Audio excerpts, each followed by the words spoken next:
네, 국내 통신사와 카드사 해킹 사고 여파가 계속되는 와중에 세계 곳곳의 공항까지 사이버 공격의 대상이 되고 있습니다. 사이버 공격에 대한 대책과 내일부터 지급되는 민생 소비 쿠폰 정보까지 이인철 참좋은 경제연구소장과 자세히 짚어보겠습니다. 안녕하십니까?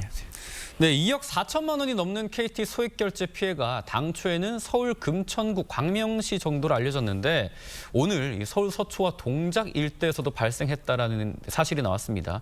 당초에 KT에서는 추가 피해는 없을 거다라고 했는데 해명과 배치되는 사실들입니다. 그렇습니다. 이게 소액 무단 결제예요.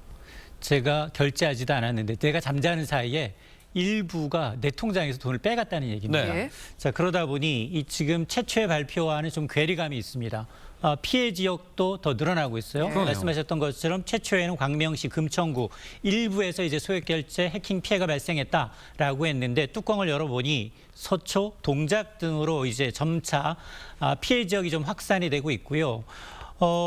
이 KT는 당초 이제 피해 집계 규모를 ARS 이제 인증 신호를 탈취한 경우에 한해서 국한돼서 좀 조사를 하다 보니 이렇게 네. 됐다라고 해서 좀 축소 대응한 게 아니냐라는 얘기인데요. 최초는 이런 얘기했거든요. 당초 피해가 없다. 피해가 발생하면 전부 보상하겠다라고 했는데 뒤늦게 수백 건 이제 정정하면서 은폐 의혹까지 일고 있습니다. 근데 이게 ARS 피해만이 아니라 민간 인증 시스템인 패스 그리고는 카톡, 네. 카톡으로도 내 소액이 무단으로 결제됐다라는 피해 신고가 잇따르고 있기 때문에 이게 지금 단순하게 이제 일부 신고 들어온 것만이 아니라 KT 고객 전체를 대상으로 해서 전수 조사를 하고 피해 고객에 대해서는 피해 규모를 좀 신속하게 고지할 필요가 있다라는 지적이 나오고 있습니다. 네, 그런데 소비자 입장에선 가장 궁금한 게 휴대폰 관리를 잘하면 이런 피해 막을 수 있는 건가요? 잠자는 사이에 돈이 빠져나갔어요. 내 의지와는 상관이 없습니다. 네. 물론 단순히 개인이 휴대폰 관리를 잘한다고 하면 주기적으로 비밀번호를 바꾸거나 무단 링크를 접속하지 않는 등의 관리는 할 수 있습니다. 네. 그럼에도 불구하고 이거는 지금 해커가 통신망의 취약점 그리고 인증 시스템의 취약점을 노렸거든요. 그래서 이제 ARS 신호를 탈취하면서 난 이른바 이제 이용자 보안 습관과는 좀 무관한 구조적인 문제다라는 겁니다. 자, 그러다 보니 근본적으로 이제 기업들이 보안 투자를 좀 늘려야 되거든요. 안이하게 다 잡은 고기라고 생각을 해서 보안 투자를 좀 소홀히 한 측면, 여기다 정부 차원에서 계속 반복되는 사고임에도 불구하고 관리 감독이 좀 소홀한 게 아니냐라는 이제 지적이 나오는 겁니다. 지금 방법이 여의치가 않아 보이는데 통신사와 카드사뿐만 아니라 이제 공항 시스템까지 사이버 공격을 받는 일이 벌어졌습니다. 유럽의 주요 공항 시스템이 마비가 됐는데요. 이용객 목소리 들어봤습니다. 보고 오시죠. Es geht kein Automat, wir können keine Boardingkarte lösen, aber beim Check-in stehen auch die Leute. Mittlerweile ist normalerweise der Flieger weg. There's nobody, the workers here have no information. They're not very helpful. So it's been a very, we kind of felt really stranded. 네, 보신 것처럼 영국, 독일, 유럽 주요 공항에서 탑승 수속 대란이 벌어졌다고요? 맞습니다. 아마 지금 유럽 쪽으로 여행 가실 분 불안하실 것 같아요. 예. 네. 영국의 히드로 공항 하면 전 세계에서 가장 붐비는 공항이에요. 또 벨기에 브뤼셀 공항 하면 벨기에는 2위의 근거지, 본거지가 있기 때문에 출장 수요가 상당합니다. 그런데 영국과 독일, 벨기에가 지금 주요 공항이 이제 탑승 수속 대란이 발생을 하고 있는데요. 사고 원인을 봤더니 항공사들의 이제 탑승 수속을 도와주는 이른바 이제 수화물 위탁 시스템을 제공하는 업체, 이른바 이 소프트 제공업체가 사이버 공격을 받은 겁니다. 자, 이렇게 되면 발권이 중단돼요. 네. 내 수화물을 붙이면 그 수화물이 내가 타는 이제 비행기에 자동으로 이제 입고가 돼야 되는데 이런 이제 지원하는 시스템이 좀 막히다 보니까 항공편은 취소가 되거나 지연이 되고 있고요. 승객들은 장시간 공항에서 발이 묶이는 상황이 발생을 하고 있는데 이 소프트웨어를 제공하는 모 회사가 긴급 복구에 나서고는 있습니다만 이게 단일 공항이 아니라 다수의 공항과 항공사를 동시에 마비시켰다. 제3의 플랫폼을 이제 한 회사에 침투해서 동시다발적으로 타격을 입혔다라는 점에서 기존의 항공사를 겨냥한 해킹과는 조금 성격이 다르다라는 겁니다. 네, 이번에는 좀 다른 경제 소식 짚어보겠습니다. 내일부터 1인당 10만 원을 추가로 지급하는 2차 민생회복 소비 쿠폰 사업이 시작이 됩니다. 모든 국민에게 줬던 1차 때와 달리 소득 상위 10%는 대상에서 제외가 됩니다. 소장님, 어떤 사람들이 못 받게 되나요? 맞습니다. 1차 소비 쿠폰은 전 국민이었어요. 예. 99%가 신청을 했고 9조 원이 지급이 됐습니다.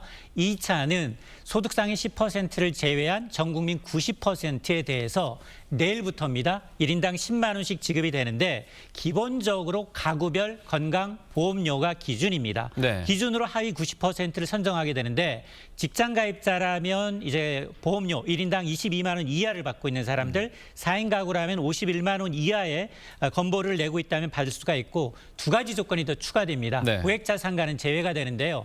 우선 이제 재산세 과세 표준이 12억 원을 초과했다. 이 얘기는 아파트 실거래가 기준 25억 원 이상이라면 예. 제외됩니다. 여기다 연간 이제 이 이자 배당, 이른바 이제 금융소득이 2천만 원을 초과할 경우에도 부자로 간주해서 네. 제외가 됩니다. 다만 이제 이 청년 세대, 고령층 비중이 높은 1인 가구, 그리고 나는 맞벌이하고 있어 소득만 높은데요. 이런 분이 있을 수 있거든요. 이런 분은 지급 기준을 완화했습니다. 보험료 산정 기준에서 가구수 플러스 한 가구, 한 명을 더 추가합니다. 내가 받는지 못 받는지 사실 이게 제일 궁금하거든요. 맞습니다. 어디서 확인해야 되나요? 이 첫 번째 지급 기준이 건강보험료예요. 네. 건강보험료는 건강보험공단 누리집에서 확인이 가능하고요. 그리고 이미 아마 10월부터 개별적으로 통보를 갔었을 텐데 자기가 이제 지급 대상인지 궁금하시다라고 하면 카드사에 들어가서 카드사 앱을 통해서 확인이 가능한데 문제는 우리가 누누이 이른바 이제 스미싱 피해가 많으니까 좀 조심하십시오. 정부가 절대로 소비 쿠폰과 관련해서 URL이 받은 문자를 보내지 않습니다라고 네. 했는데 네. 1차에만 430건이 적발이 됐어요. 아이고. 그래서 이게 지금 누가 이렇게 누를까? 누가 누를까요? 네. 디지털 취약계층, 이른바 예. 노인분들은 아유, 야, 정부에서 돈 준다는데 눌러야지 라고 하실 수 있거든요. 만에 하나 이렇게 눌러서 피해를 보신 분은 한국인터넷진흥원 118번, 국번 없이 118번으로 전화하시면 24시간 상담을 받을 수 있습니다. 뭐 그렇게 디지털 취약계층은 찾아가는 서비스를 이용하시거나 이제 동사무소를 이용하실 수도 있고 저희는 뭐 디지털 익숙한 사람들은 평소처럼 이 은행 어플 이런 걸 이용하면 되는 건가요? 달라진 게 있나요? 1차 쿠폰과 크게 달라지진 않았어요. 그런데 사용처가 조금은 늘었습니다. 예. 기본적으로 이제 연매출 30억 원 이하인 소상공인 매장에서 사용 가능하다라는 거 똑같은데 그런데 지역, 읍명, 동사무소 지역에는 우리 집에는 근처에는 편의점도 없다 그럴 이런 수 게 있죠. 있거든요. 이런 곳에선 하나로마트 플러스 여기다 매출액은 30억 원이 넘지만 지역 생활협동조합이라는 게 있습니다. 이게 뭐 한살림이라든가 두레생협과 같은 곳에서는 2차 소비 쿠폰 이렇게 생활 밀착형 소비처에서는 사용이 가능합니다. 예. 또 군장병들 이게 일반적으로 소비 쿠폰은 주소지 상권에서만 쓸 수 있다 보니까 아니 난 근무지는 주소지가 멀다 이런 분들을 위해서 2차에는 해당 이제 복무지에서도 인근 상권에서도 쿠폰 사용이 가능해졌습니다. 네, 1차 때처럼 이번에도 첫 주에는 신청할 수 있는 요일이 정해져 있다고요? 맞습니다. 첫 주에는 일단 출생연도 끝자리 기준 요일제가 적용이 됩니다. 당장 내일 오전 9시부터예요. 20일 이제 월요일에는 1과 6, 끝자리가 1이니까 2001년생, 2006년생, 화요일에는 2002년생과 2007년생, 금요일 이외에는 이제 모든 주민이 다 신청이 가능한데요. 다만 1차 쿠폰, 2차 쿠폰 반드시 사용기간이 있어요. 네. 11월 말까지 사용 안 하면 전액 국고로 환수됩니다. 예. 네, 저희가 말씀드린 요일제와 방법 확인하셔서 내일 까먹지 말고 신청하시기 바랍니다. 이인철 참 좋은 경제연구소장님 말씀 여기까지 듣겠습니다. 감사합니다. 감사합니다.